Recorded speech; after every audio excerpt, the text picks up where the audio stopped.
Good afternoon, guys. Thank you very much for being so punctual. First of all, as obligatory, let's just do a quick sound check. So if you can hear me, can you please just let me know in the chat box?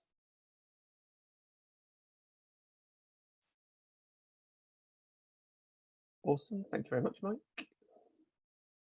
Thank you, Callie. Appreciated. So let's quickly go on. Yep, all good. Can hear you. Fantastic. So that chat box, just for anybody that hasn't been on a webinar before, if you use that chat for any questions that you might have, and what we'll do is I'll go through the presentation, and then I'll have a section at the end where you can ask questions.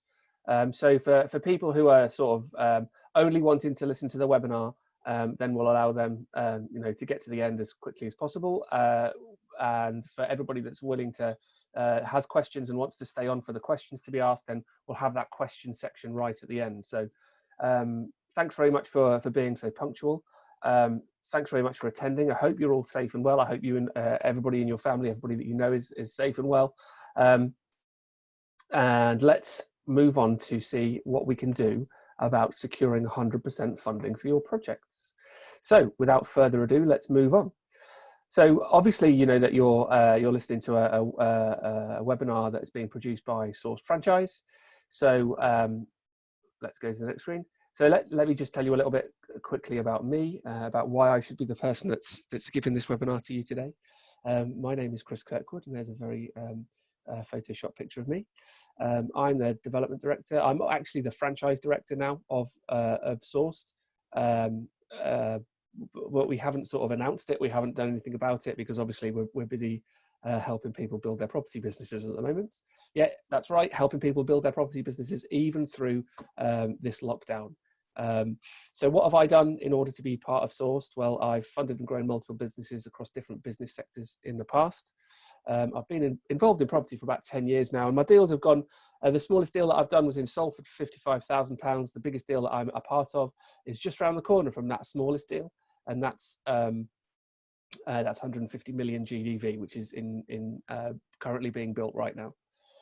I've executed personally on my own level. I've executed many different property strategies to build my own portfolio, but also I've helped other people, helped to guide them, helped to make property deals come off for other people as well. I'm sure you'll see this later, but we at Sourced have 70 franchisees. So that's 70 individuals around the country who are doing property deals. And I am, as the franchise director, I'm the person that helps them out with executing their deals, with making sure that their deals get done. So I assess those proposals. So as soon as somebody finds a deal, they shoot it across to me on our CRM system. I'll give them feedback as to what they need to do in order to make the deal come off, what they can improve on, how they can rewrite the deal, how they can appeal to investors, what the next steps are for the deal. Basically mentoring them through the process of finding a deal to selling the deal.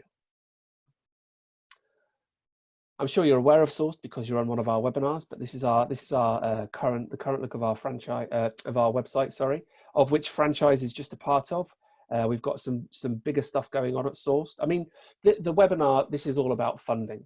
And for those of you that know a little bit about Sourced, you'll be thinking, well, you're going to talk about the franchise and you're going to talk about capital because they're both brands that Sourced own, and you're going to be pushing capital. Now, capital is going to be discussed, absolutely. However, I want to make it absolutely clear that we don't request our franchisees to use only our funding. It's no stipulation in their contract. They can use funding from absolutely anywhere, because our main focus and our main role is to help franchisees deliver. It's to help franchisees execute property deals. And if that's by using our funding, then great. But if it isn't, we're going to offer them the same amount of support, the same level of commitment from us to get that deal done. Because all we're interested in is them doing deals, because our success is measured by their success. So we do have franchise, which is on the right-hand side, and we do have capital, which is the light blue one, second from the left. However, I will be talking about capital, but I will be telling you all the options that you have.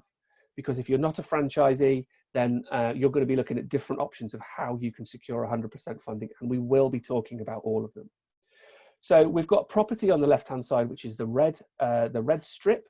And in property, that's where our franchisees list their property deals. So if you want to find off-market property deals that have been found from our franchisees, then you go on the left-hand side to the red strip. Capital, which is the next one to the right-hand side, that is our money-raising peer-to-peer platform. And what we do with that, we raise money from the public, and we lend that money out to our franchisees for a set rate of return for anybody that's put money into it. So the public will, on average, generate like a 10% return, and the franchisee gets to do their property deal. Developments we've got in the middle, which is the 150 million GDV project that we've got going on. Over 500 flats being built currently on Regent Road in Salford.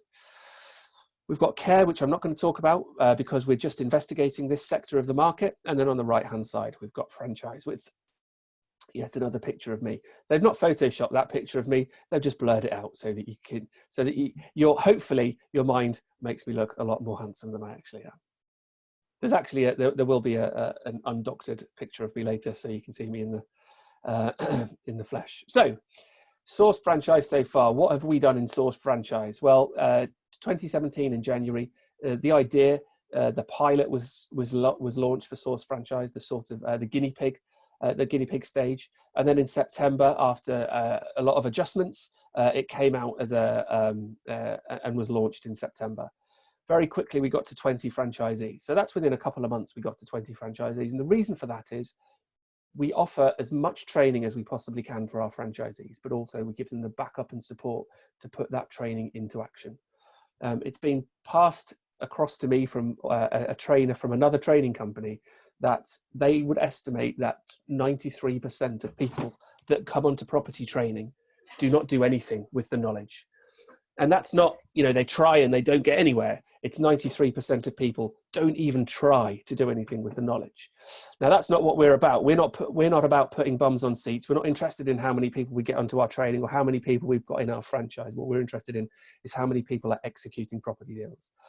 Because if they're executing property deals, they're changing their lives. And that's what this is all about. So in August 2018, we received FCA approval, and the FCA approval was obviously for our money raising arm for the capital side of the business. And at the same time, we were still growing the franchise. We hit 40 franchisees by October 2018. Source Capital was actually launched in 2018 in November, and our development of £150 million GDV was launched in February 2019.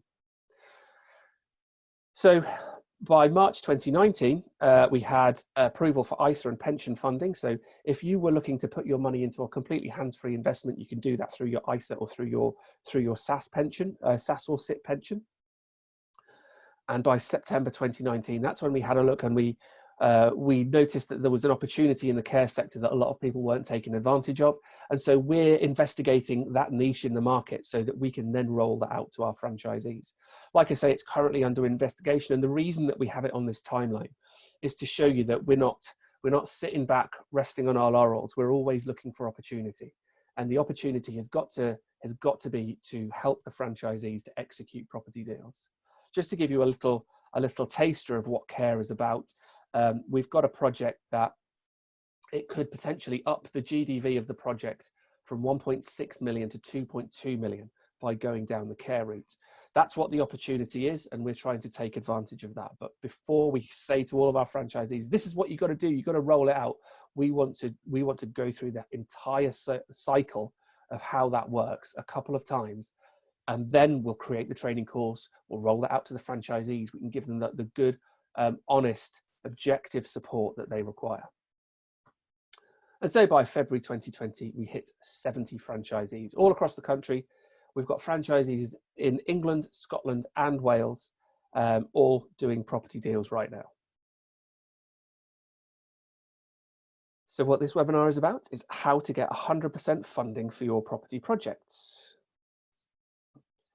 So as you know, in property, there are numerous strategies and niches that you can take advantage of, and anybody can get started, whether you have money in your pocket or not. I've been through this on previous webinars, so we're not going to go over that again. Even if you don't have a penny, I did a webinar about how you can get started without any money. There were basically 5 different options for how you can get started in property. However, at every stage of that process, you're always looking at the next step. You're always planning for the next step, because if you're doing flips now, you're probably looking at something like commercial conversions or bigger deals, new builds, for example. You're looking at the next phase of, one deal might make you 25 grand, but you're looking at the next deal, which is a bigger deal, a bigger strategy, and it's going to produce £200,000. So from that one deal, you're going to make an awful lot more money. And it's just human nature to look at what the next thing, what the next opportunity is. And why do some people struggle when they start out? Well, it always comes back to funding. It always comes back to making that jump from what you're currently doing to the next step is always about funding, because you can bring experience into your deals. You can JV with people on an experience basis to help you if that's what you're lacking. If you're lacking the experience to go into commercial conversions, if you're lacking the experience to go into planning, you can JV with your architect, you can JV with a project manager. But at some point you need to find the funding for the deal, and that 9 times out of 10 is the thing that holds people back from making that step to the next big project. Now, as you can see here, if you've ever been on my webinars before, you'll recognize this slide. This slide is all about building your pipeline in the correct way. So on the left-hand side, you've got smaller deals that you're going to trade if that's where you're going to start, and then in the middle you've got bigger deals and slightly more money that you're going to flip. And then on the right-hand side, just skipped ahead there a little bit too quickly. Let me just go back if I can. It's not letting me go back. But anyway, on the right-hand side, you had those bigger deals. You had the bigger projects. And most people will try and start out with the bigger projects, and they won't be able to get there because they don't know how the funding works.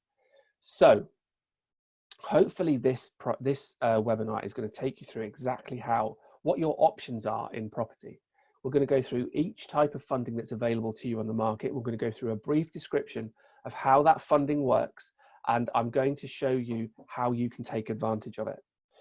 Now, when you're assessing deals, that's when it's really important, because when you're assessing a deal, you might see that a deal can make you £100,000, but then what's the best option for funding, and therefore where do you start?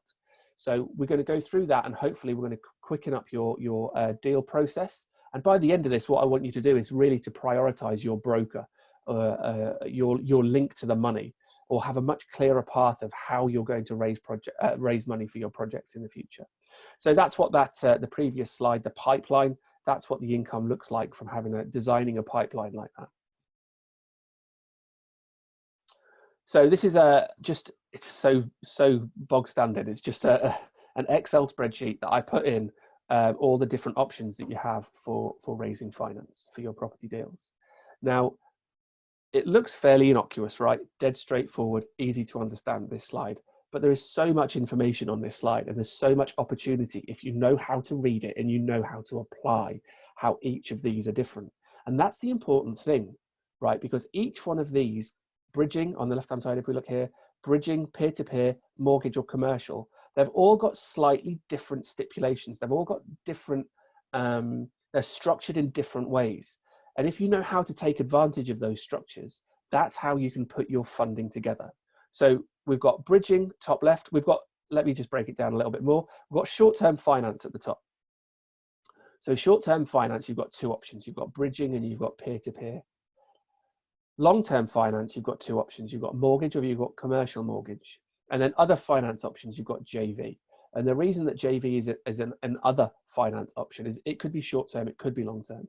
It's completely down to the negotiation that you have with the person that's lending you the money, or the person that you're going to JV with on some level. So let's break these down one by one and show you exactly where the opportunity is with each of them. So first of all, we have bridging. So as it said on the previous slide, bridging is based on loan to value, and it, as an average, we're taking typical examples here for bridging, because I know one bridging company to the next will have different offers, different structures in place. But if you look at the market as a whole, the typical loan to value for a standard bridge will be about 70%. So you've got bridging, it's based on the loan to value, and it's 70%. Now that's interesting that it's loan to value straight away, because most mortgages are based on LTV or loan to value. But as we'll see when we get to mortgages, it's not actually based on the LTV, but bridging is based on the LTV. So let's take an example. Let's put this into a real life context. So you've got £100,000 value of the house. So that value, how would that be confirmed? That value comes from a survey. So if the surveyor says that the current value of a house is £100,000, that means that you can get on a bridge a £70,000 loan. Now, if the purchase price is £70,000, what does that mean to the loan that you can take out?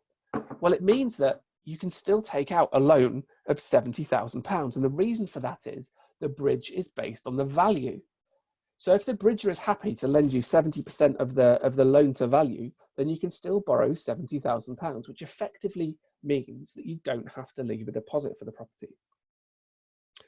Now, already that's quite interesting, isn't it? Because if you're going to buy a property that's valued at £100,000 and the loan is £70,000 and you can borrow all of the £70,000, then you're effectively doing that without putting a lot of your own money into it. Obviously, there'll be legal costs at the beginning, but apart from that, and the survey cost, obviously, but apart from that, you're not putting a huge amount of money into it.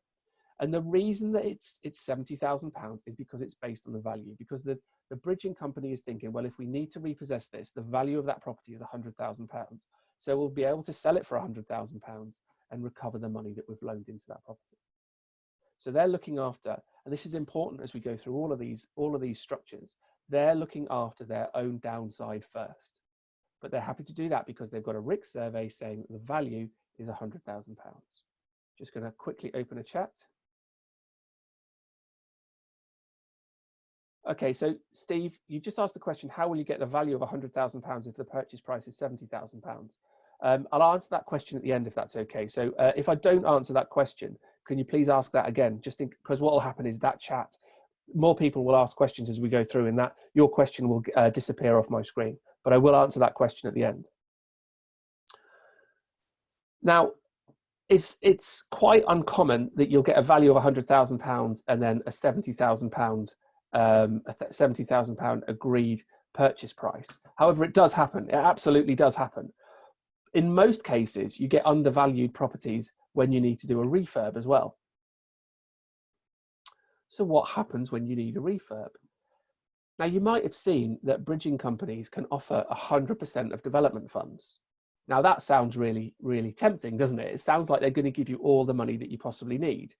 But actually, the way that they structure it is the loans are separated into two different loans.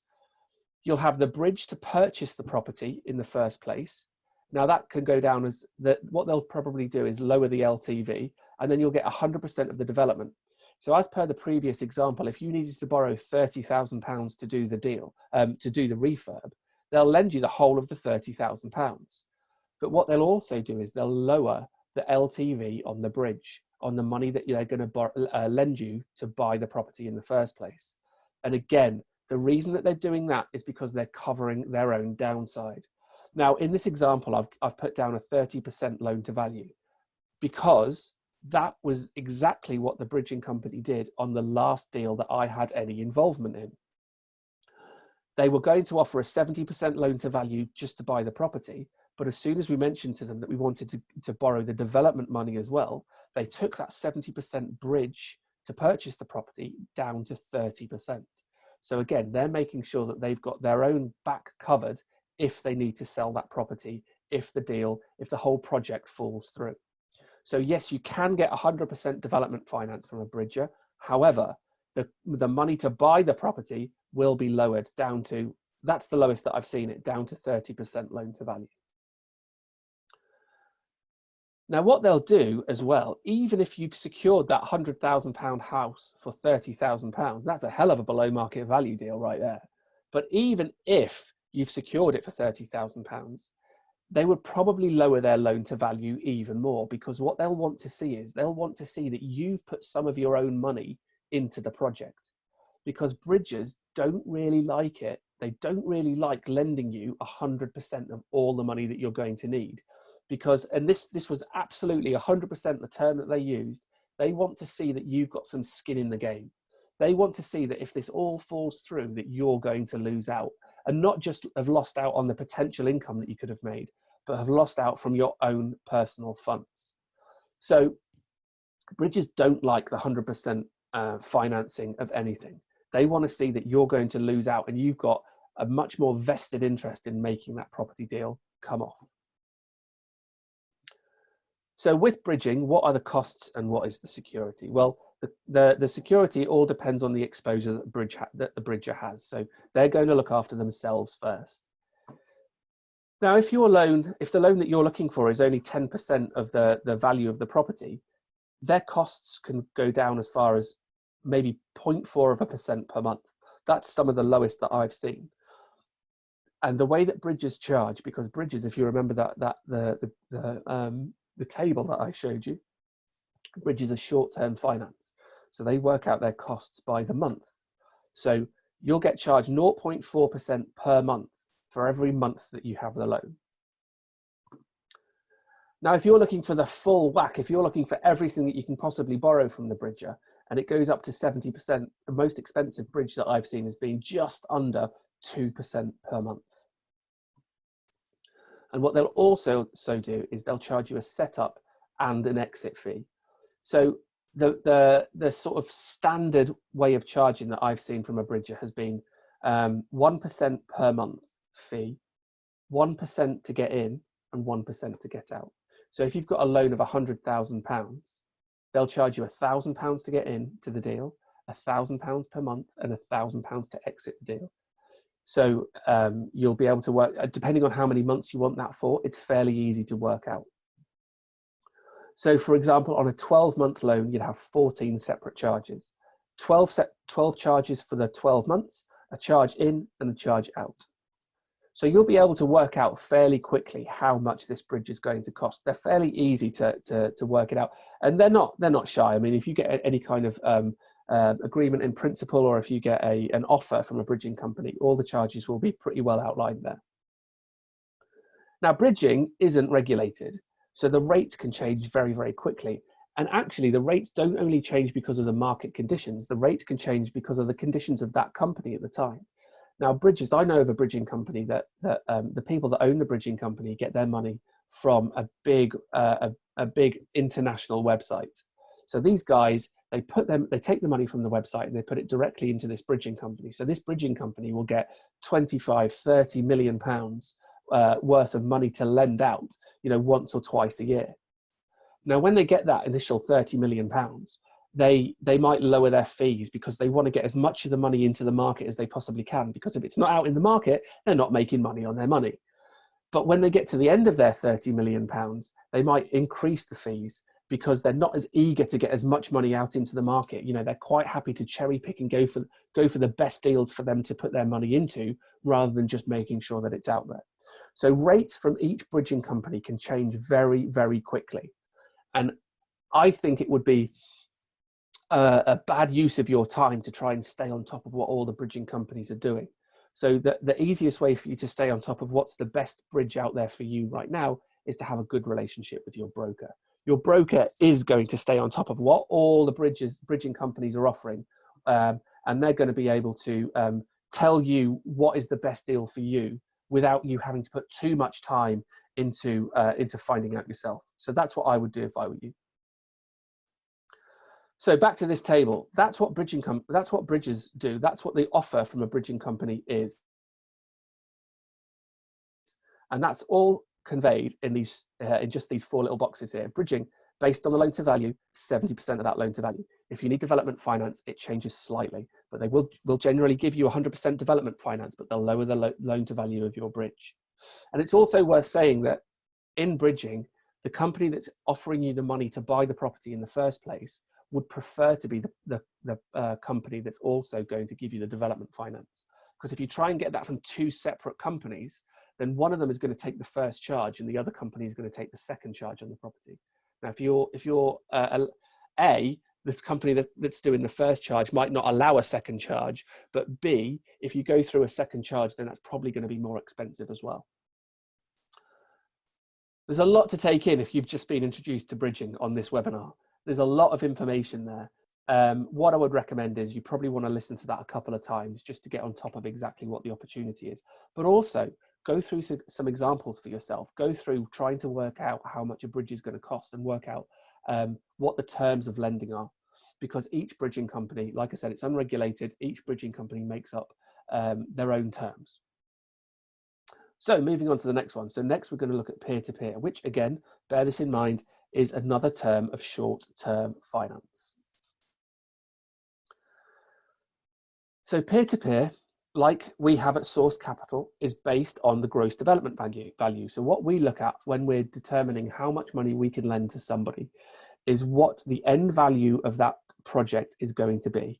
And we will lend 70% of that end value. So again, let's go through a real life example.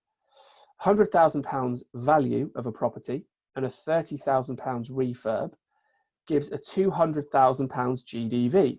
So for those that are quite math savvy, you'll already be able to tell me what the GDV, what the loan that peer-to-peer would give for this property. If you got £140,000, congratulations, well done. But that's what we would loan. That's how we calculate what we would loan on a property deal. So we've looked at the GDV, and again, the GDV would be confirmed by a RICS surveyor, and the GDV we would then lend around 70%. So in this project, the ingoing costs are going to be £100,000 to purchase and £30,000 to refurb. So we need £130,000 plus some other costs. Obviously, we've got legal fees, we've got stamp duty, and so on and so forth. But let's try and I want to try and make this simple, just in case there are people that are newly being introduced to all of these funding options. So if we need £130,000, the loan will give us up to £140,000. But what the loan will do is it will give you what you need. So if you need, including all of your stamp duty and everything, if you need £136,000, then peer-to-peer would give you the £136,000 because it falls under the £70,000. Now, if the purchase price was 70 grand, then peer-to-peer would lend you all of what you need. So what you need at that point would be £100,000 because £70,000 for the purchase and £30,000 for the refurb. So you can lend up to 140, but it would lend you 100 because 100 is everything that you need. I hope that all makes sense. So peer-to-peer, the way to determine what you can borrow on peer-to-peer is judged by the end value. So if you look at the end value of your project and you work out what 70% is, that's dead simple to work out what you can borrow from peer-to-peer. So if you need to do a refurb, obviously, that's all contained within that loan. So long as that refurb comes under the 70% of the GDV, it can be included. If you've got project management costs, potentially that you're going to pay yourself, that you're going to that you want to borrow, that can all be included within the 70% of the GDV. Your loan is treated as one loan under peer-to-peer, unlike bridging, which will break it out into two separate loans.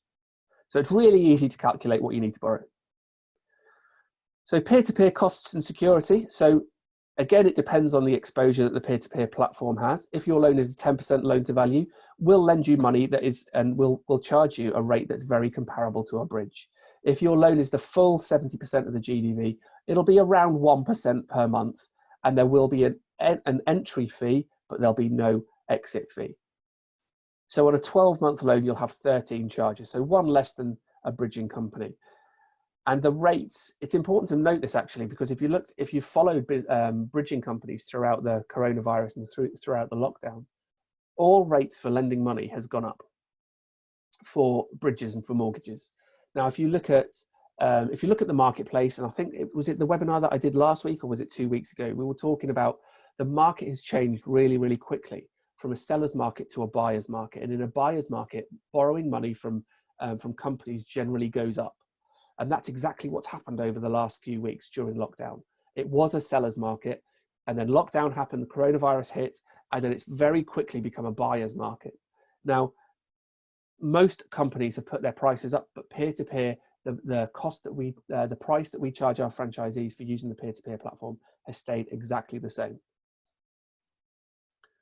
So in summary, for peer-to-peer, it's generally a lower cost than a bridge, and you can borrow more money. So now let's look at some of the long-term finance options. So a mortgage. Now mortgages, you'll see this is based on an LTP, loan to purchase. A mortgage, they'll always put LTV in here, but the value of the property might be different from the purchase price because of the circumstances of the owner.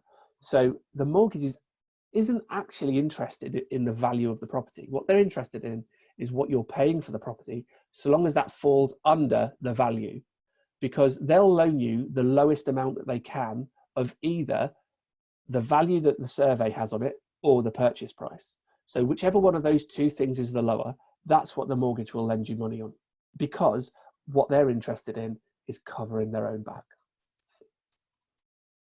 So mortgage is based on loan to purchase, and they will typically lend you 75% on a buy to let mortgage. Oh, I've just had a question, so let me just click in there. I just had a question from Anonymous of whether the webinar will be recorded. Yeah, let's just cover that now. Yeah, it will be recorded, and you should all get a copy of this tomorrow.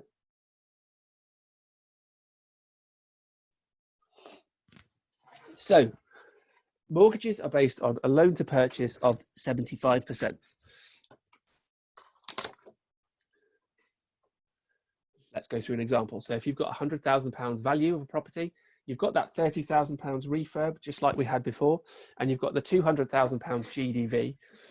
The loan that you can get on that property, so long as that value at the top is the same as the purchase price, the loan that you can get on that property is £75,000. Now, if the purchase price is lowered to £70,000, just like we did on the bridge, what does that mean for what you can borrow? Well, obviously in that case, the purchase price is lowered, it's lower than the value, and so the mortgage company will lend you 75% of the £70,000. So they're going to lend you even less money, because in this case, it's based on the purchase price. So the important thing to remember about mortgages is they'll lend you 75% on average of whatever is lower out of the purchase price and the RICS value. So what if you need to do a refurb? Well, let's be honest, they couldn't give a monkeys. They're really not interested if you want to do a refurb. That's none of their business. They're covering their own back by making sure that their loan to value is under 75% or lower than the purchase price of the property. They're not interested in lending you any money for a refurb. You'll have to find out from somewhere else if you're going to purchase using a mortgage. Now looking at a commercial mortgage. So the commercial mortgage is based on LTI, a loan to income, and then it's 75% of that loan to income. So exactly what does that mean? So if your example here, £100,000 value and £30,000 refurb with £200,000 GDV, what is the purchase price? What if the purchase price was £70,000? Well, at the minute, we don't know, because we haven't got the income of the property, and we need to know what the income of the property will be. So if it's £1,500 per month, that's £18,000 per year. And then what will happen is you'll go to your commercial broker and you'll ask them, well, I'm running a HMO and I'm running it in this area. Can you please tell me what the multiple you will give me for a HMO in this area is right now? You'll tell them all the income stats, and then based on the unit type and the area, that commercial broker will give you a multiple for which commercial lenders are lending on at the moment. Now, the best HMO multiple that we heard of in 2019 from one of our franchisees was 12.5%. So what does that mean? So what we've done is we've taken this £18,000 per year gross income, and we've multiplied it by what the commercial broker said, 12.5%, which is £225,000. Now, what we'll then do is work out what 75% of that is. And in this case, it's £168,750 that commercial lender is prepared to lend to us. So let's just think about that for a second, because a lot of people talk about commercial mortgages, and I want to make this absolutely clear what's happened here. So we've taken a bricks and mortar value property of £100,000, as was on the previous slide. And because of the income that property is making, a commercial lender will lend us £168,000, just over £168,000 on that property. So the first charge over that property will be 168,750. but the bricks and mortar value of that property still stays at £100,000. So if you need to sell that property, you will need to sell that property for £100,000 and then come up with £68,750 to pay off that loan that you originally took. So yes, you can get more money from something like a commercial mortgage. However, you need to bear in mind what will happen if you need to exit from that deal, because you are in negative equity from day one. Potentially, you're in negative equity from day one, based on a conflict between the bricks and mortar value and the commercial value of that property. So it's something that you need to take into consideration. So the question that I've got at the bottom there is, have I increased the capital value? Well, potentially, no, I haven't, because if I have increased the capital value, then I'm taking care of that negative equity. But if I haven't increased the capital value and I'm just making money out of the property, then obviously the strategy that I'm going to use to apply that commercial mortgage has to be a long-term hold strategy. It's no use using this for a flip, because you might not make enough money in order to pay off that commercial mortgage that you took out in the first place. So it's something that you need to consider, but that's what commercial mortgages are based on. And now the big one, how do you prove income? Well, in most cases, what you need to do is you need to get a commercial mortgage once you've proven the income. Now, if you're buying a standard bricks and mortar property and you're turning it into a HMO, the commercial lender might say to you, you need to show me 12 months worth of income before I will lend to you, which means that you're going to have to come up with one of the short-term lending options and then refinance onto a commercial mortgage. You won't be able to buy it outright because you can't prove the income, and therefore you can't get the value that you're looking for. Now, if you're taking over a HMO or warehouse or office or whatever it is, something that's making income, if you're taking over, then you can get the books from the previous owner in which to prove the income and get that valuation from day one. So that's what you would look at doing. That's how you prove the income. Now, if you've got if you're signing somebody up to a 20-year lease of that property, obviously you can produce that 20-year lease and say, this is a 20-year lease, it's been signed by this company, this proves the income that I'm going to make for the next 20 years. But if it's a HMO or a serviced accommodation and you're working off much shorter rental periods, you'll need a period where you're showing what that income has been over a period of time before they will lend to you on the basis that you're looking for. Hope that makes sense. Again, that is an awful lot to take in if this is your introduction to property finance. But by all means, I'll give you my email address at the end. By all means, watch this a couple of times. You'll get the recording tomorrow. Now let's look at JV finance. This is quite an easy one because it's very subjective. So the JV finance is totally up for negotiation, and they can offer you 100%, absolutely. And also they can cover pre-completion costs, because this is something else that you need to take into consideration. Not just the total costs that I need are £150,000, therefore I want somebody to lend me £150,000. But when do you need that money? When do you need those costs covered? How does it fit out in a timeline? So pre-completion costs, let's have a look at them quickly. Obviously in a standard conveyancing process, you've got the offer, you've got exchange, and then you've got the completion. So in most cases, when do you get the money? Now you'll know this from a mortgage, right? In most cases, you get your money on completion. So for bridging, for peer-to-peer, for normal mortgages, and for commercial mortgages, you will get your money on completion. Now for JV, because that's completely up for negotiation, you could get your money at any stage throughout that. So what are the costs that might come up pre-completion? Well, if you're going to go through planning, that would be done pre-completion. You might have 10% that you need to put down on exchange. You might have legal fees. You might have surveys and searches. Now, for anybody that's been on any of my training will know that 10% exchange money is not set in stone. You can negotiate that down by a huge amount, almost to nothing. The minimum you can get charged on the 10% exchange is £1. But you will have some pre-completion money that you'll need to put into this project to get it done. So the conclusion you might have heard that I took an intake of breath there because I was going to say something else, but it was just going to make it more complicated. And I want to, keep at least feet on the ground with this if it is an introduction for people. I don't want to go too high too quickly and really confuse people. This is just an overview of how you can work out what your costs are going to be for any one of these types of finance. So bridges are unlikely to lend 100%. These are the conclusions from all of the slides that I've just shown you.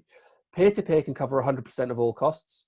Mortgage and commercial mortgages are a refinancing option more so than an initial purchase option, and very likely to give you 100% of funding for the initial purchase. Very, very unlikely. I mean, they're set up to not give you 100% because they're the longer term, lower cost options. That's their niche. And JVs can also fund 100%, but are more likely to fund pre-completion costs and take profit share or set return. And JVs as well, it's quite unlikely that you're going to find somebody with all the money that you need to do a project. JVs might be able to put in parts of money here and there, but to give you everything that you need, I think it's quite unlikely that you're going to find one source for all of that in a JV deal. So roughly you have three choices. The choice number one would be to use the Source peer-to-peer platform because that is available and it can fund 100%, as it has done many times for our franchisees. Number two is to build up your list of investors. So this is the daily trawl onto Facebook and Instagram more so nowadays, and also nowadays, that makes me sound really old, Instagram, and also onto LinkedIn. That's the social media place that I would be focusing on if I was trying to build up a list of investors. And option number three is also to make use of investors, but to look at the bridging market. So the bridging market is going to come as close as possible to lending you 100%. But as we said, they're going to look after themselves. So they will try and stop you borrowing 100%. But what you can do is you can combine two options here. So you can use the bridge to purchase with JV money to top that up, to make it 100% of money that you don't need to put in yourself. So what should you do? You should stay in very close contact with your broker because, as we said earlier, the rates that bridges will lend on change all the time, literally from day to day. So you need to make sure that you stay in close contact with your broker. And then to build up your list of investors, you need to network your butt off. Now, networking traditionally has been seen as, those Thursday nights in some Holiday Inn just off the motorway. However, networking more and more nowadays is social media. I just had a conversation with somebody who has a social media business this morning, and we're looking at how to roll out a project or a training course for our franchisees in order to make more use of social media. We have some franchisees that do a great job on social media, but I'd say just like the rest of the property market, there are still people out there who could be very, very good, create really powerful content that they're already creating. That's the really ridiculous thing, but they're just not putting out there on social, and it will only help them build their businesses because it will increase the network that they have around them. And if they've got an increased network, they've got more opportunity within that network. Have that phenomenal social media presence. And believe me, I've got a lot of opportunity over the last 10 years by maintaining a good social media presence. It's not groundbreaking. It's not, the best out there by any means. But what I try to be is I try to be consistent with my social media. And I do exactly like I teach. I document what I'm doing with my social media. And that will get you opportunity.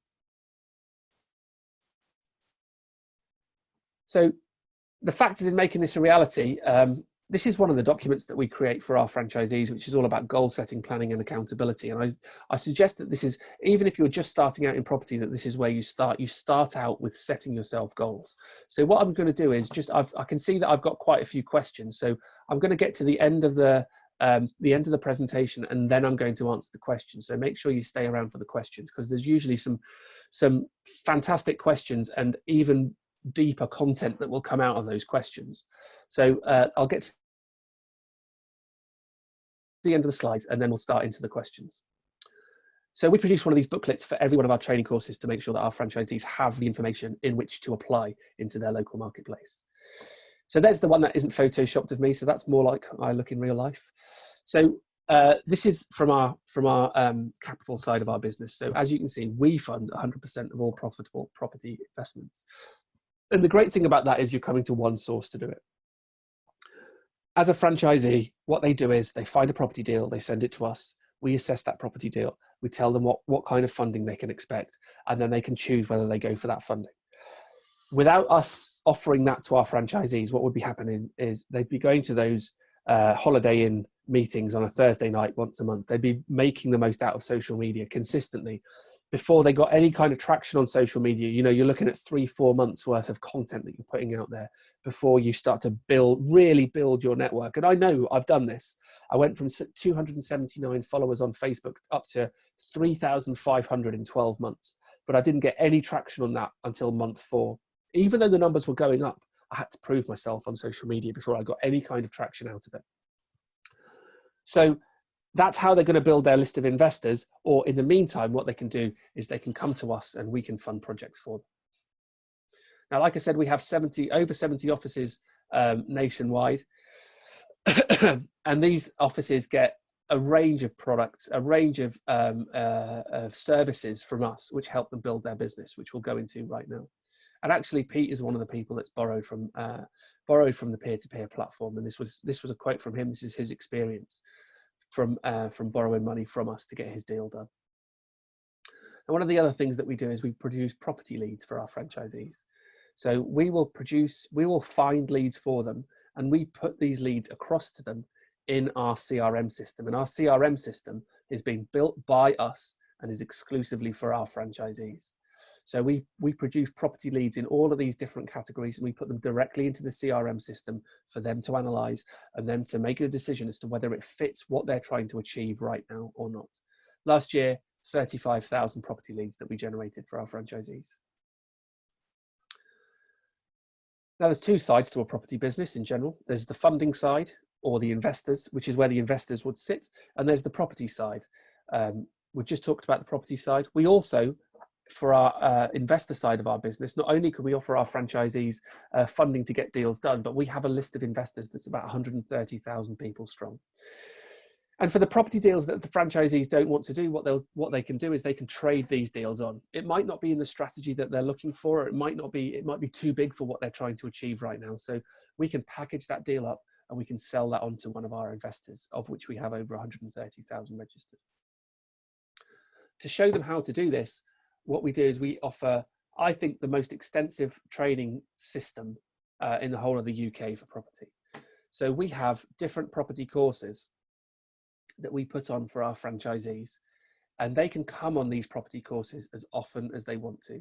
They're not virtual property courses, they're in person. So it's great for them to all get together and to network, but B, they get a couple of days worth of phenomenal content. We don't hold back. We've got no upsell for any of them. We give them absolutely everything that we know in each one of these categories in order to help them grow their business. The only course that's compulsory is the induction, sourcing and deal packaging course right at the very beginning. And then after that, they can choose exactly which courses they come onto, sorry. As you can see in the top right, we've also got support days where there's no content from HQ, but what we do is we run mastermind sessions for our franchisees. So we'll get a maximum of 5 of them together in a room. We hold them in the south and in the north, and then they can talk. They each take it in turn to talk about their business for an hour, at least an hour. And that might sound like a lot, but it really goes very quickly. And then everybody else in the room helps them overcome problems, learns from the things that are working well for them. And basically, it's a great opportunity to build the community around our franchisees. So we've got rent-to-rent and serviced accommodation, HMO and serviced accommodation training, commercial conversions and planning, where we get an outside expert to come in and give us some information about planning and how to take advantage of the planning process. Flips and refurbs, new build developments, lease options and HMOs, and then funding and investors. And this presentation is basically being a snapshot, a very, very tiny snapshot of that funding and investors course. So all of the training days are repeated every 4 months. So each one of these courses will be on every 4 months, apart from support days in the north and the south, and they're run every other month. So for more details, you can see the full training schedule. And what I'll try and do is I'll try and make sure that we put that training schedule in the notes or available to you. Oh, actually, you can download it here. I'd forgotten about this slide. So if you go to sourcedfranchise.co/resource/2020 source training schedule, you'll be able to download our training schedule and you can see exactly when we have everything on. Over 70 days per year, comprehensive training, and it's all included in the franchise fee. So this is what it looks like at this part of the day, part of the year, sorry. There's obviously been disruption because of coronavirus. So what we're doing is we're running the courses digitally instead of running them in person. So the content won't change, it will all be there. The franchisees still have the opportunity to learn while they're in lockdown, and also they have the opportunity to apply it because there is more opportunity right now than there has been for the last 2 or 3 months. And this is what it looks like for the second half of the year. So in terms of support, they get bi-monthly support days, they get monthly training events. As you could see, we had something on every single month. They get a dedicated account manager and unlimited deal reviews. So any deal that they find, they can pass across to me and I will analyze that deal for them. They get a monthly one-to-one call and they get optional one-to-one visits. If they want a little bit extra care and attention, then they can opt in for one of the one-to-one visits. And then obviously an unlimited amount of email, phone and video support for any of them. So I can hear what you're asking. It's how much does it all cost? What's exactly involved in the package? So as part of the franchise, you obviously become part of Sourced. So you've got a fantastic national brand behind you, which really helps. We've got one person in Manchester who says that his success has come because he's been part of us. He's been knocking on doors for a long time and never allowed in. But as soon as he became part of Sourced, those doors opened for him and it produced even more opportunity than he was getting before. So you get your own territory of 40,000 households, and then you get your induction training, which you need to come on to show you how to use our systems and our processes. You've got a proven business model because it's worked for many, many people before, and you've got a great amount of exposure for your deals on our property website, attracting thousands of monthly investor visits. And to become part of Sourced, it costs £12,500 plus VAT. And then part of the monthly license, what it would include would be those 35,000 in property leads that we talked about, and exposure to the 130,000 investors. You get email, phone and video support, your national brand marketing, all the support. You get the bi-monthly support days. And obviously, as this webinar is about access to that peer-to-peer platform that can give you 100% funding. There's the monthly training events. There's the SIN management if you still wanted to run your own networking event. And we have a great library of legal documents, all of which is into the CRM, and franchisees can dip in there and take and use any of the documents that we have at any time. Now, what would those investor leads cost if you were going out and doing this on your own? Your investor leads would cost £450 a month based on the number of investor leads that we give our franchisees, and taking each one of those leads being a cost of 15 quid. With Sourced, those investor leads that we provide are all included. The property leads, from that list of 35,000 property leads that we generated last year. Now, property leads usually cost about 50 quid. So that would cost each franchisee about £1,500 per month to get as many property leads as we send through to them. But with the franchise, that's all included. If you were doing that on your own, it would cost you nearly £2,000 per month. If you were part of us, it costs you £200 per month. That is all. £200 plus VAT every month, and you get all of that backup, all of that support, that access to funding, that access to our expertise, and that access to our mentorship and guidance. That's all you pay in year one, and then from year one onward, from year two onwards, you would also pay 5% of your net profit, which is capped at £100,000. So if you made £200,000 in any one net profit in any one deal, you would need to pay us £10,000 of that £200,000. So you'd still be left with £190,000. But that's only after your initial 12 months. Because we make money, we work on the basis that we make money when you make money. So we've got here, this is something that was funded on the peer-to-peer platform. We've got here the GDV of 2.2 million, £875,000 purchase price, profits circa £1 million, and this is Chris's first deal. this is an office building that's going to get turned into flats, 14 different apartments. Now that's obviously a big deal, right? However, when you first come into property, what you're going to want to take care of first and foremost is your cash flow. Now, in the previous deal, Chris didn't need to take care of his cash flow because he's got other business interests which do that for him, which is why he went after a big deal. This is an example of somebody who wanted to take care of their cash flow. And so the strategy that we chose was to look after rent-to-rent serviced accommodation. And this rent-to-rent serviced accommodation for Everton made him a profit of about £800 per calendar month. So that was taking care of his cash flow, so that then he could move on to the bigger deals, as I suggested at the beginning. So that's the end of the presentation. Let's dip into your questions now. I can see there's been quite a few. So if you have got any questions that you would like answered, if you make sure that you ask them right now, then I will just work through them in the order that they were asked. So let me just get to the beginning. How will you get a value of £100,000 if the purchase is £70,000? So this is going back to you, Steve. Thank you very much for asking that question. The value of £100,000 isn't necessarily related to the £70,000. So let me give you an example. I always try and think of real life examples. So I had a property that was in Morecambe, and it was valued at £75,000, but the lady who was selling it was it was all about the lady's situation. It was nothing to do with the property. She was really eager to get rid of it and get rid of it quickly. So she had a couple of offers which came in quite low, and she eventually decided to sell it for £50,000, so significantly under the £75,000 valuation. And in these, absolutely, I use this word and I know it's thrown around a lot, but in this case, it is absolutely accurate. Below market value deals, it's never about the property. It's always about the situation. I think the most common way that this comes up is in something like a probate property, or a property that's been handed down to somebody else. They didn't necessarily ask for that property. And if the property is empty, then they are, the one thing that you can be absolutely certain of is that that property is costing them money. Okay, they've inherited the costs of that property, because now they're going to have to start to pay council tax.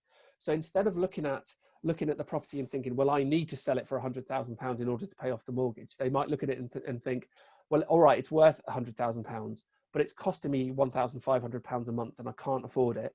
I'll let it go for £80,000, £70,000, £75,000, whatever, just to get it sold quickly. So proper below market value deals, it's all about the situation of the person and not about the property itself.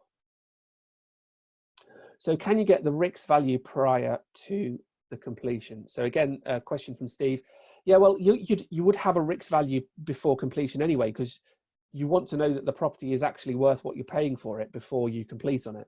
If you're going through funding, the funding will always ask you to get a survey or a valuation before they agree to lend you the amount of money that they're going to lend you on the property. Again, they want to make sure that they're covered, that they're lending you the right amount of money. So yes, you would always get a valuation prior to completion. Can you get bridging into a limited company? Yes, you can. Question from Matt. Thanks, Matt. Holding company for my buy-to-let. Yeah, you can get bridging into a limited company. Absolutely. What bridges are interested in is that their downside is covered. If you've got CCJs, if you're lending into a limited company, that's not so much a concern for them than the loan to value is right. So yeah, you can get bridging into a limited company. So that's from Matt. Going on to the next question.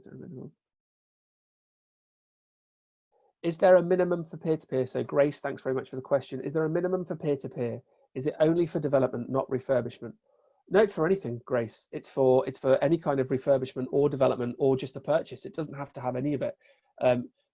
Again, what you're looking at is you're just looking at the GDV and being under 70% for that GDV. So long as you fit there, you can use it for any property project. Nicholas, next question from you. Can you get a commercial mortgage for HMO C4, or is it only sui generis? No, you can get a commercial mortgage for C4. Yeah, absolutely. And I think the heart of your question there, Nicholas, is that C4 is classed as a residential use type. but the use type doesn't matter so long as your property is producing an income. That's the only thing that matters. And obviously sui generis is not a residential use class. So yeah, absolutely, you can get commercial mortgages for C4 listed HMOs. In fact, we have people that have done it. So yes, absolutely. Thank you for the feedback, Callie. Appreciate that. Is the Source peer-to-peer platform available for anyone or just Source franchisees? Thank you, Ricky. Ricky, it is only for Source franchisees. So if you wanted to borrow from the Source peer-to-peer platform, you would need to be a franchisee. However, don't forget, I have given you other ways in which you can borrow 100% or you can get 100% funding.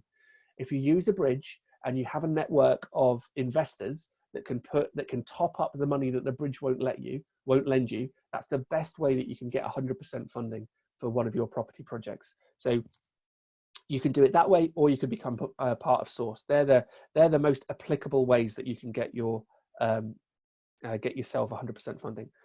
Question from David: how do we get access to your Source peer-to-peer funding? Well, David, I think I just answered that with become a franchisee. And if you want any more details about that, you can send me an email to the email address on the screen at the moment. So franchise@source.co. Do you do overseas investments? Thank you very much, Patrick. We don't do overseas investments on the peer-to-peer platform. No. I'm interested though, so can you tell me some more information? My email address is chris.kirkwood@sourced.co. And as you can see from the email address that's on the screen here, it's source.co. It's not .co.uk, it's not .com, it's just source.co. So chris.kirkwood@source.co. If you want to send me some more information about that, Patrick, I'd love to hear it. Mr. De Hertburn, how are you, sir? What is the interest we need to pay for peer-to-peer investors? It depends. It depends on what your deal is, and it depends what we put it out for. Like I said in the slide deck, it works out that it's, if you're going to borrow the full 70%, if you take for granted that it's going to be 1% per month that you're going to pay, that's a good way to calculate your costs. If you're going to be in a 12-month and 18-month deal, then it's going to be around the 1% mark. What are some of the key criteria required to get approval for 100% peer-to-peer financing from Source? Thank you very much for your question, Richard.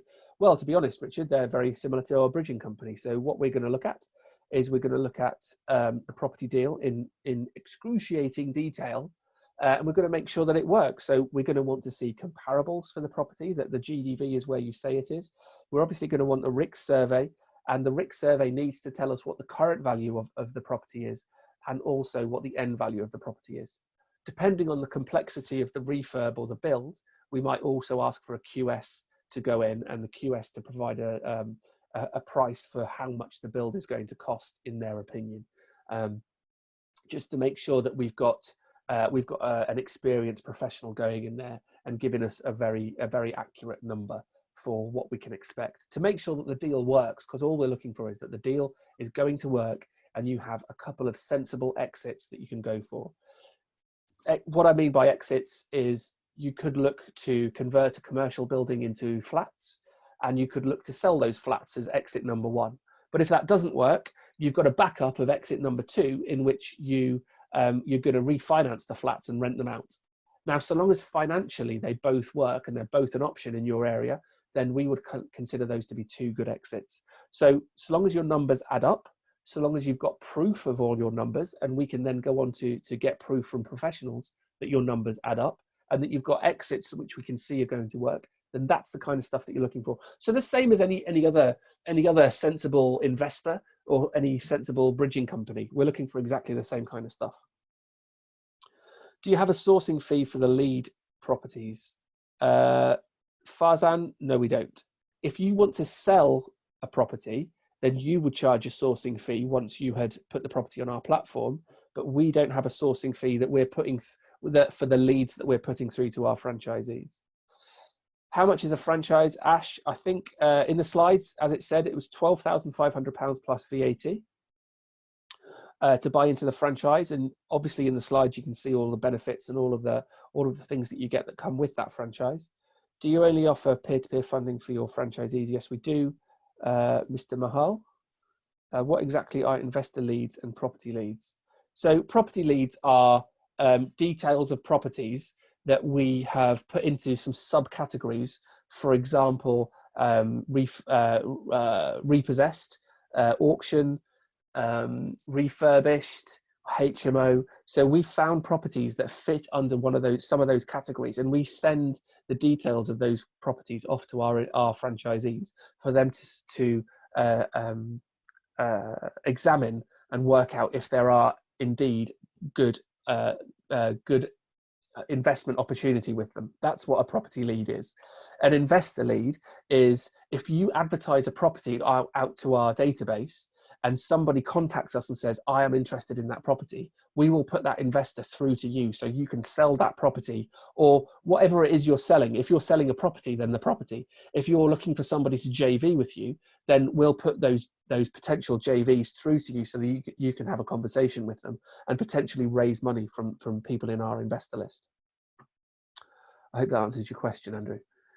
Nicholas, can you get a commercial mortgage for, yeah, you've just answered that one. Do we have to pay 12 grand to get access to all this? Matt, yes, if you want access to all of this, then you do need to become part of the franchise. Yes, absolutely.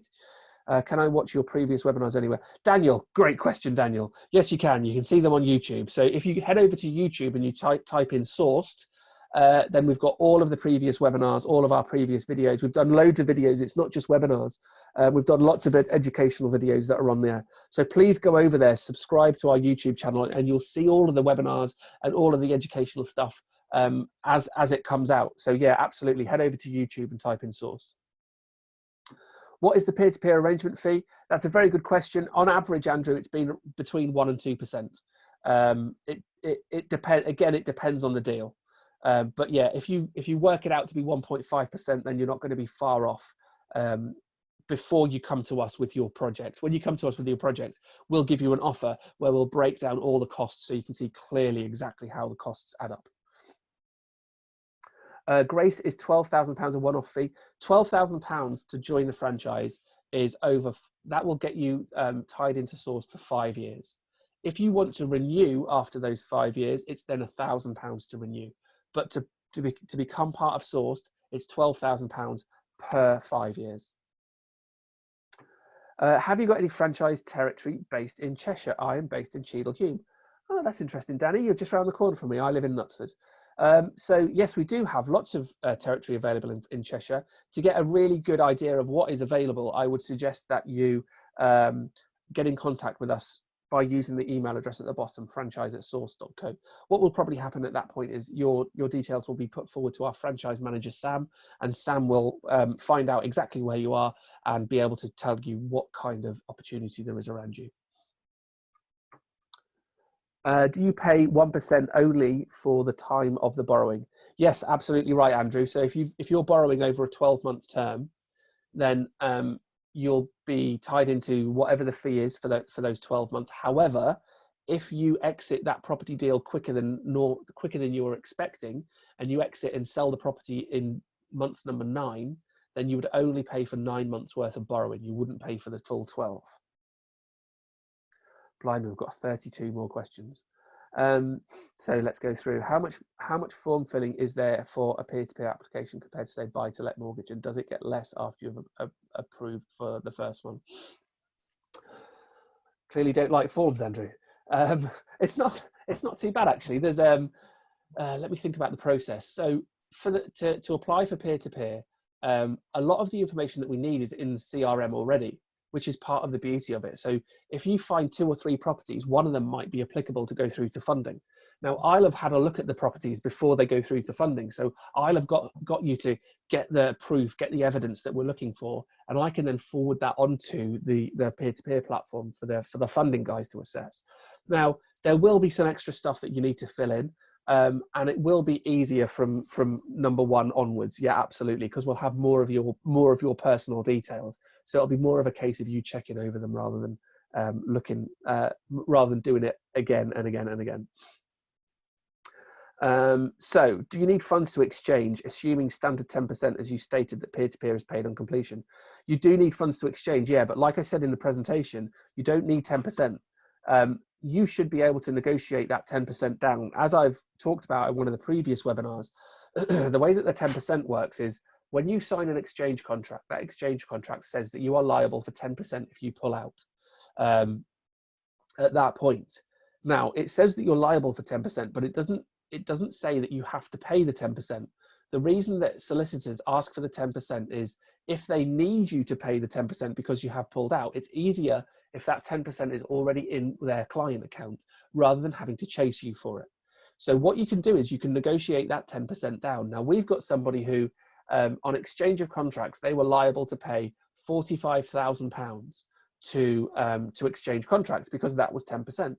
But they actually paid £2,500 because they negotiated with the solicitor went to the vendor, and the vendor agreed to lower the exchange number. So yes, you will still need funds for exchange, but it doesn't have to be 10%. And as I said to you before as well, you can combine these strategies. So you can look for an investor to put in your 10%. If the solicitor and the vendor say, absolutely no, you need to pay the full 10%, then what you can do is you can raise that 10% from a separate investor. And we've got a list of 130,000 of them, so we can help you find that investor if you absolutely need to put down the 10% on your exchange.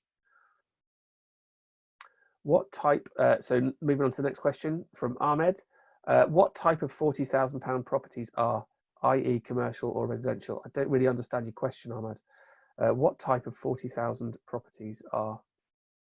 If you could rewrite that question, I'd appreciate it, Ahmed. I don't really understand what what you're trying to ask. Is there a money back guarantee? I assume, Grace, you're talking about the franchise. No, there isn't a money back guarantee. We've never had a problem with anybody jumping on board with any of the stuff that we do. We offer you so much value that we've never had to put any kind of guarantee on any of our products in order to increase the numbers. If you want more information, Grace, just ask for our franchise prospectus from franchise@source.co. David McLennan, how are you, sir? Hello. One of our newest franchisees has been on this webinar. Is there a cooling off period, say 6 months down the line, if it wasn't for me? No, Steve, there isn't a cooling off period for the franchise. Again, if you pay for the franchise, we give you so much training, we give you so much information that it would be very difficult to then say, you know, I'm not satisfied and I want to pull my money out, because we've given you everything that you need within that first 6 months to then be successful. The only thing that we're going to keep delivering on will be, you know, repeated training, repeated support, repeated experience as you move from one strategy to the next. David, I can't see what your surname is. How do we access peer-to-peer funding? That would be by being a franchisee. I'm having a question, a different David. I'm having a QS value the development costs after having had an architect draw up plans for a development site in Edinburgh. Is this the best way to use Sourced? Yeah, absolutely. Actually, before you get if the QS is going to cost you any money, what I would do is I would have the architect draw up rough plans, which they will usually do without fee. So before you're getting the full building regs, have the architect draw those plans up and show it to us. Have like a conversation with us through the CRM system. So you can show us what you're looking at. We can say, yeah, that looks interesting. These are the things that we want to take into consideration. Then you get the plans drawn up. You show them to us, because the amount of time it takes us to come back in the CRM system is less than half a day. So it's not as if it's going to slow down the process, but just involve us before you start spending money, because what I wouldn't want you to do is you know, spend money on a QS, spend money on an architect, then show us the information and we say, actually, this isn't going to work because there's a huge red flag over here. So I'd keep in more constant contact rather than plowing ahead and then showing us the work that you've done. I'm sure it's fine, David. In your case, David, you know, we had a conversation on the phone last week. You obviously know what you're talking about, but I would still keep us in the loop as to what's going on rather than plowing ahead. I'd prefer it that way. When we're going to JV, who owns the property when you are going to JV? Well, it depends on everything in a JV, Ahmad, is up for negotiation. So it depends how you're doing it. What you'll probably do is put the property into an SPV, and you and the JV partner will both take shares in that SPV, which effectively are shares in the property. Now, if you want to go 60-40, 70-30, whatever, you can decide how you do that with the shares that you have in that SPV. But who owns the property depends on who's putting in what. You know, from my point of view, I think that if one half is putting in the property and the other half is putting in all the money, then that's a 50-50 split. If one half is putting in some of the money and the other person is putting in the other part of the money and looking after the property, then that's more than that half should get more than 50%, I think. Callie, can a limited company be a franchisee? Yes, indeed they can. We have a few franchisees that own a franchise through a limited company. Another question from David: come across another profitable deal that I don't want to use. Would it suit your investors? How does that work? Good question, David. So what you would need to do is put that property into us on the CRM system. Again, we'll go through that, making sure that the deal is up to scratch and you've got all the information that you need, and then we can market that deal for you. As soon as we get investors that are interested in that deal, we'll put those investors through to you, and then you would have a conversation with those investors to try and sell them the property. Chris, can you write your email out? I've missed it. I don't know where to write it on this page now. If you look at if you go over to the franchise@source.co, it will go through to Monica to start off with, then it'll come through to me. But my email address is chris.kirkwood@source.co. So I'll type it in a message here, and you might have to scroll up or down to see it. chris.kirkwood@source.co. And now I've just lost my place because it went all the way to the bottom. There you go, Chris, your email address. Yep, done that. What type of £40,000 properties are commercial? Who owns the property? You have to answer that question. Can we get a dip before making an offer on a property? Ash, yes, you can. You can get a decision in principle or an agreement in principle before you make an offer on a property. Absolutely. That's not a problem. What can we do with paying £12,000? Matt, I don't really understand that question. What can we do with paying £12,000? Can you elaborate on that a little bit for me, please? Andrew, can you use peer-to-peer if you don't want to be a franchisee? No, you can't. You need to be a franchisee. Ricky, at what point do you recommend getting a RICS survey, e.g. after offer is made and between accepted? No, I'd wait until the offer's accepted. I'd wait until the offer's accepted because, you know, the offer might get rejected, at which point you've spent 500 quid on a RICS survey. When you make an offer, you're not committing yourself in any way to purchase that property. What you're doing is you're securing that property if part of your offer is that the property is taken off the market. So secure the property first and then get the RICS survey. Otherwise, you could be throwing money down the drain. If we buy a lead as a franchisee, do we pay sourcing fee? No, you don't, Bobby. You don't buy leads as franchisees. You get them included in your franchise pack. Mike, would I be limited to a certain number of uses of 100% peer-to-peer funding a year? No, you wouldn't, Mike. Good question, Mike. Really good question. No, you wouldn't. You can, as long as you can find the deals, we can offer you the finance. Moving on from Ash. So essentially, your platform is a sourcer, financer, and estate agent platform. By platform, the managing director of Source uses the word platform for absolutely everything. So what I think you're referring to as a platform is the sourced franchise. The franchise is as a sourcer, as a financer, and an estate agent, or do you mean sourced itself? I think you probably mean sourced itself, don't you? Sourced is a financer and a go-between between you and investors. That's what sourced is. And it's also a training platform, and it's also a community, and it's also a lead generator for you. There's lots of different things that Source do, but essentially we're doing everything that we possibly can in order to help you build your business. So Matt, can I buy properties or obtain finance via Sourced access with being a franchise member? Yeah, you can. Yeah, absolutely, Mike. Matt, sorry, yes, you can. We have to select a territory. Yes, Grace, you would have to select a territory. So like I said to somebody else, the best thing for you to do is to get in touch and have a conversation with Sam. Sam can look at your area and then suggest some, the right place for you to be in your area. Ash, please elaborate on what a territory of 40,000 houses mean. Good question, Ash. 40,000 houses mean that you've got a territory that nobody else can trade in without you saying so. So you have a set territory of 40,000 houses. Now you can operate in there freely, but nobody else can without your say so. Now, you're not limited to that 40,000 house territory. You can trade wherever you want to, so long as another franchisee isn't there. So you've got the whole of the UK that you can trade in, except for the pockets of 40,000 households. So again, Ash, what I would say is, why don't you get in touch with Sam and see what is going on in your area, who's around you, and what would be good for you to get into. 12,000.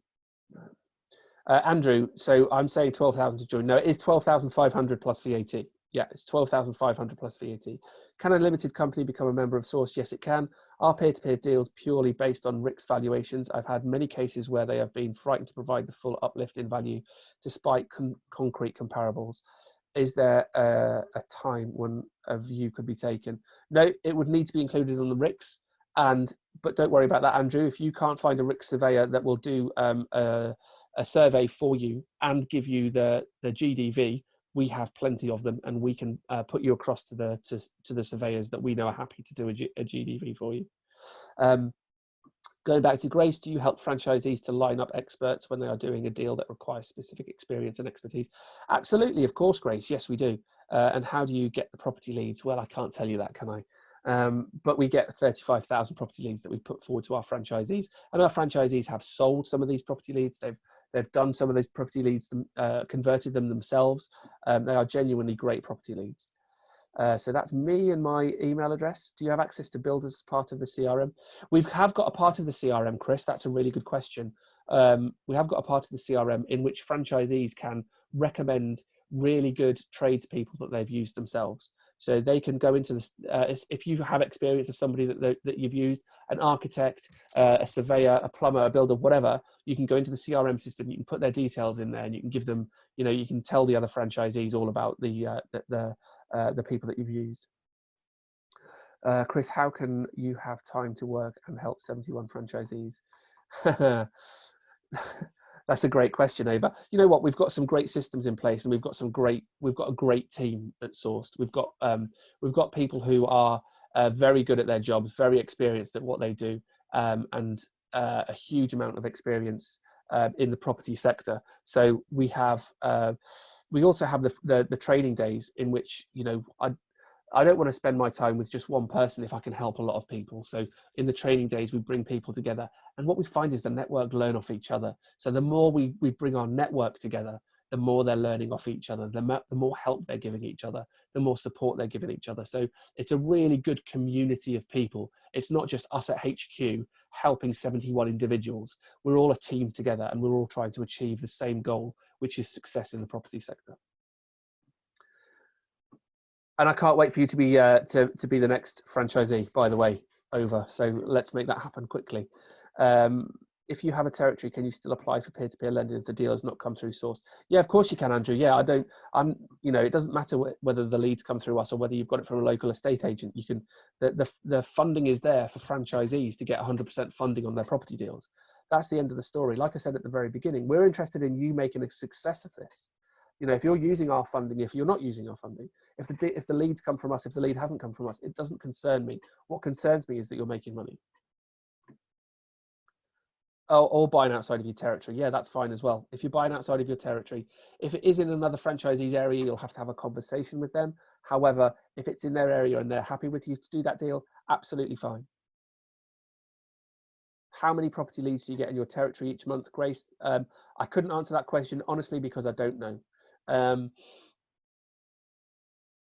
can't even think of a way of breaking it down quickly. So again, send me an email, Grace, and we'll look into that a little bit in a bit more detail. How are we going to do business on the ground during the uncertainty? They have just extended for another 3 weeks. Ahmad, I did a webinar about this last week. And actually, in the Source franchise group, I did a video about this as well, because we've got a franchise group in Facebook for all of our franchisees. And I did a video at the start of this breakdown explaining exactly how the market has changed from a seller's market to a buyer's market. And in a buyer's market, what are the opportunities and what do you need to look out for? That video was exclusively for Source franchisees. So I put that in the franchise group, and there is uncertainty, but what is the uncertainty about? The uncertainty is because you can't get people out to look at things. Now, that does not mean that you can't still secure property. You can secure property, but what you want to make sure that you're doing is that you want to make sure that you're taking care of your downside. So you want to secure property right now because people are going to be keen, really keen to sell property, because potentially this lockdown has meant that the property stayed on the market for months and months and months more than it should have. So you can use now to secure that property, but the way that you secure property now is always going to be subject to, you want to give yourself, subject to viewing, subject to survey, subject to build costs. You want to make sure that you're giving yourself an exit should you go and look at that property and they haven't described everything that they need to in the property, or it's not as nice an area as you thought it was.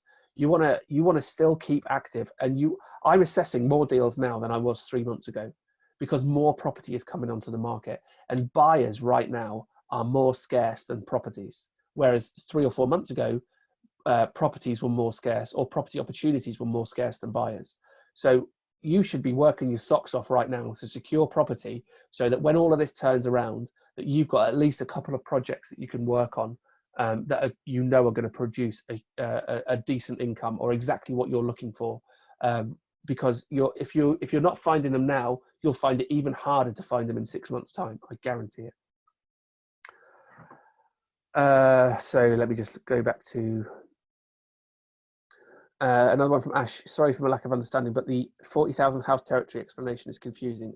If I was buying a Pizza Hut franchise, a territory of 40,000 houses would make sense. But how does 40,000 houses within a territory help me as a property professional? So it's based on postcodes, Ash. Does that make sense? So let's say that you want to buy Croydon. I know one of the strange bits of information that I've got in my head.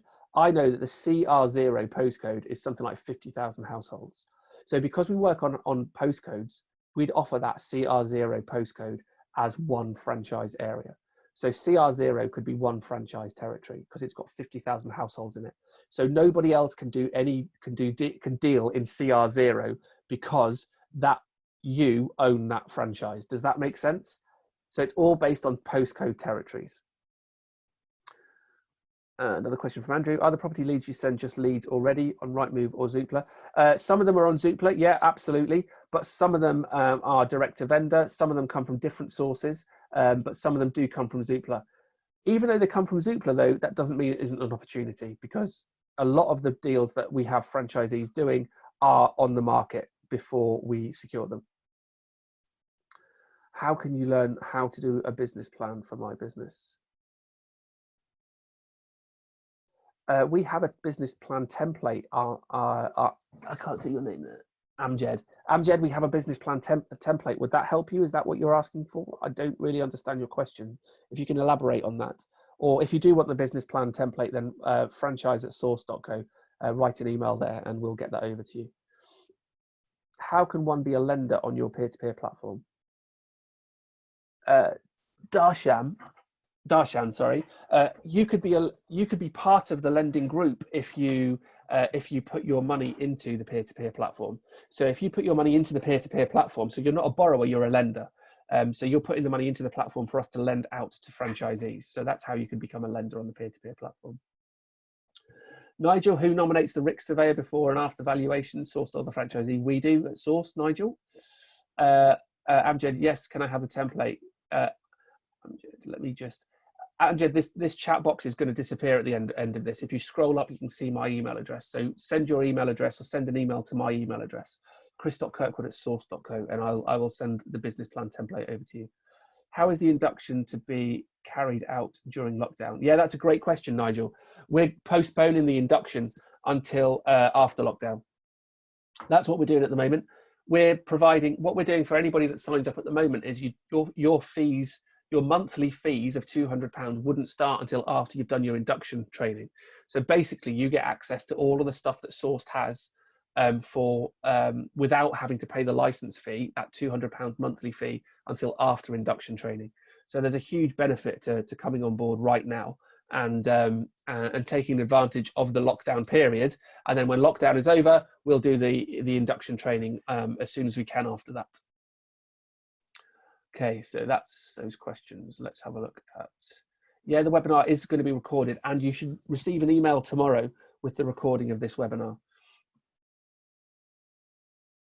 Anonymous has asked, can we take peer-to-peer lending and then switch to buy-to-let later? Absolutely, you can refinance off peer-to-peer. That is a totally valid exit for the peer-to-peer platform, absolutely. Peer-to-peer, let's done that one. What happens to the franchise? Again, we don't offer a money-back guarantee. What we do is we give you the maximum amount of training and support that we possibly can throughout your time with Source to make sure that you're successful. For franchisees running money on the platform, are they required to offer PG and first charge in the property? It depends on the deal.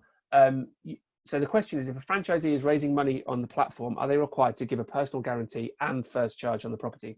The first charge, absolutely, yes, you will need to give first charge on the property. The personal guarantee, it depends on the property deal. In most cases, yes, you will have to give a personal guarantee as well. Mike, would I be capped for peer-to-peer funding? No, you wouldn't. You can borrow as much on as many times as you want to on peer-to-peer deals. Miriam, are the franchisees allocated postcodes? Yes, exactly. So what are the available postcodes in Southwest London? So Miriam, if you could go to Sam, so franchise@source.co, Sam will be able to answer your question as to which postcodes are available in Southwest London. Do you use monitoring surveyor, or is all of the money handed over to the borrower up front? So yes, very good question. No, we use a QS to judge on the process, on the progress of your property deal, should I say, and then we work on a drawdown basis for the money that's required for the refurbishment or build. Good question. How do you source properties?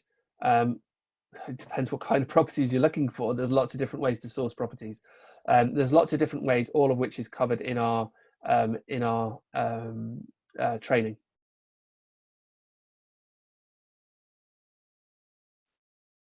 So let's just go through a few more of these questions, make sure that I have answered everything that I possibly can. Monitoring surveyor, postcodes I think I've answered. Peer-to-peer funding, that's answered.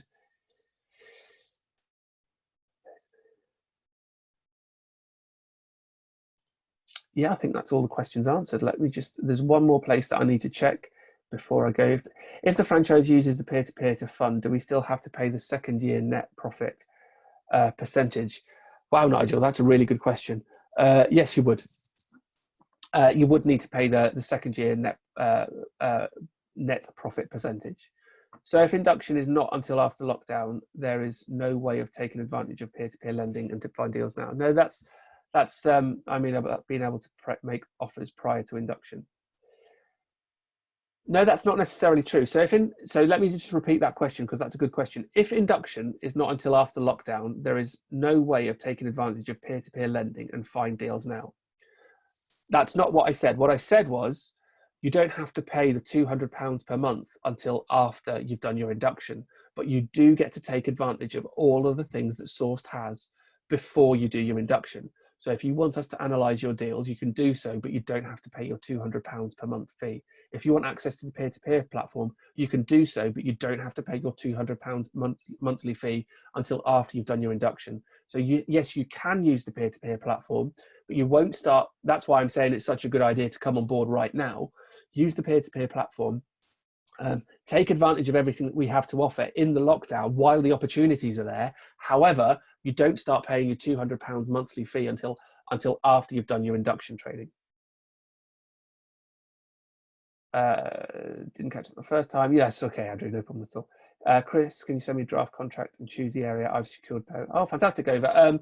I'll need Sam to do that because he's going to sort out your area. So I will get Sam to contact you later today, Over. So look out for his email. Can I have a template? Yeah, okay. I think that's all the questions answered. So I don't know what time it is. I've completely lost it. It could be midnight. Okay, 3:30. So we've taken a while on the questions. If nobody's got any more questions, then I will I'll go one more just to have a look. Does the initial cost? Thank you for your time. You're welcome, Ash. No problem at all. Get in touch, Ash. If you want any more information, then happy to have a conversation. Does the initial cost have to be paid in one go or over stage payments? That's a good question, Mike. And to be honest, we get that question a lot. Before you access anything that we have, you need to have paid in full. So if you want to pay in stage payments, you absolutely can. Only when the final payment is cleared will you get access to everything. So you don't get access until you've paid and you're actually part of Sourced. So I will leave it there. Thank you very much for your participation. I hope you're all well, and I hope you all stay well. If you need any more help from me, I put my email address in the chat box, but again, it's chris.kirkwood@source.co. And if you need anything, feel free to get in touch. But other than that, thank you very much for your time. Really appreciate it. Enjoy the rest of your day. Where I am in Cheshire, it's beautifully sunny, but a bit chilly. So I'm going to go and sit in the garden and have a cup of tea now before I come back to my computer. So have a great day. Thanks very much for your time, and I will see you soon. Thanks a lot.